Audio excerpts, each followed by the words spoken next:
ఇప్పుడే మనం చూసుకున్నట్లయితే ఎట్టకేలకు తెలంగాణలో చేనేత కార్మికుల రుణమాఫీ పథకానికి ప్రభుత్వం గ్రీన్ సిగ్నల్ అయితే ఇచ్చేసింది. సో ఎవరైతే చేనేతకారులు రుణాలు అయితే తీసుకున్నారో వారి రుణాలన్నీ కూడా మాఫీ అయితే కాబోతున్నాయన్నమాట తెలంగాణలోని. ఇది ఒక మంచి పథకం అనమాట. తెలంగాణలో చేనేత కార్మికుల రుణమాఫీ పథకానికి ప్రభుత్వం గ్రీన్ సిగ్నల్ ఇచ్చింది.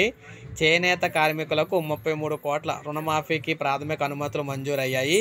ఈ పథకం ద్వారా చేనేత కార్మికులకు 1 లక్ష వరకు ఉన్న రుణాలను ప్రభుత్వం మాఫీ చేయనుంది. 2017 ఏప్రిల్ 1 నుంచి 2024 మార్చి 31 వరకు ఉన్న రుణ బకాయిలను మాఫీ చేస్తున్నట్లయితే ఉత్తర్వుల్లో పేర్కొన్నారనమాట. అందువల్ల మనం చూసుకున్నట్లయితే ఈ 8 సంవత్సరాల కాలంలో ఎవరైతే ఉన్నారో వీరందరికీ కూడా రుణమాఫీ అయితే రాబోతుంది. 1 లక్ష రూపాయల రుణమాఫీ అయితే చేస్తూ ఉన్నారు. సో ఇది మనకి లేటెస్ట్ అప్డేట్. తొందరలోనే ఖాతాలకు డబ్బులు వస్తాయని చెప్తున్నారు.